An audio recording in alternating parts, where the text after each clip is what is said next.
Hello guys, this is Sukada Kotak this side from EduCARE. Welcome back to our channel for daily current affair videos. आज discuss करेंगे current affairs of 8 October 2022.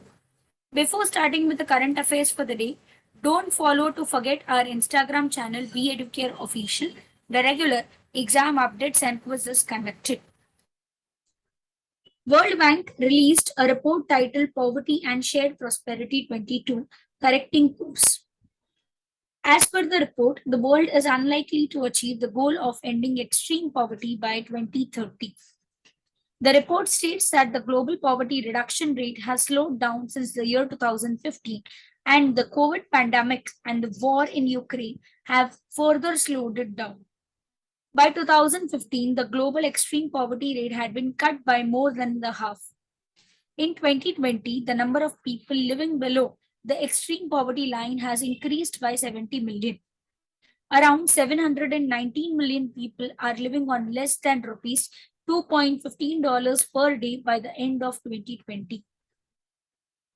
As per the report, the poverty level has declined in India. Under the mission Amrit Sarovar, Jammu and Kashmir became the first to establish 75 Amrit Sarovars in each district. Jammu and Kashmir started implementing the scheme in a mission mode. As per the aspirations of PM Narendra Modi, Jammu and Kashmir has achieved the feat of establishing the 75 Amrit Sarovars in each district. As per the guidelines of the mission, the Union Territory had to complete the work of 300 Amrit Sarovar before August 15 this year and 1500 Amrit Sarovar by August 15 next year. The UT level committee under the chairmanship of the Chief Secretary has constituted with the participation of departments like Forest, Culture, Revenue and Jal Shakti for top-level monitoring and implementation of the scheme. The Finance Department has also released Rs 50 crore for the revaluation and construction of these Amrit Sarovars. Gujarat's Pooja Patel became the first athlete to win a global medal in Yongsan at the 36th National Games. For the first time, 5 new sports have been included in the National Games, out of which one was yoga. Earlier this year, the Indian Indigenous program was introduced for the first time in the CELO India University Games. Among the other events, Maharashtra won the gold medal in women's diving in the 1-meter springboard event. 36 national games have been hosted by Gujarat from 27 September to 10 October. IDBI privatization, where government and LIC is to sell 60.72% stake and has already invited the bids.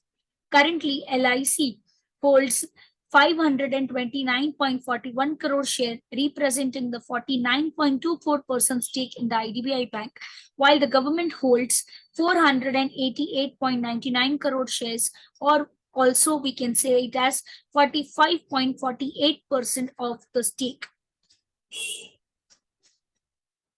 That's it, guys. Starting with the current affair quiz. The first question for the day is, what is the theme of World Space Week 2022? The next question for the day is, what is the name of the new super tech initiative launched recently by the RBI Governor Shaktikanta Das? Mention your answers in the comment box below. The person who is giving a correct answer will be given a shout out in the next upcoming video. Shout out to Ruju Shah, Computer Man, Neha and Priya Kalamaste for giving the correct answers in the previous video. The answers to the questions asked in the previous video are as follows. When is the World Cotton Day celebrated? The correct answer is October 7. The next question was, a new advanced supervisory monetary system Daksh has been launched by. The correct answer is Reserve Bank of India. That's it, guys. Please like this channel and share this video as much as possible with your friends. For classroom live class, recorded lecture books and ebooks facilities, download the app from the link which is given in the description box below, or you can also contact on the number which you can see on your screen.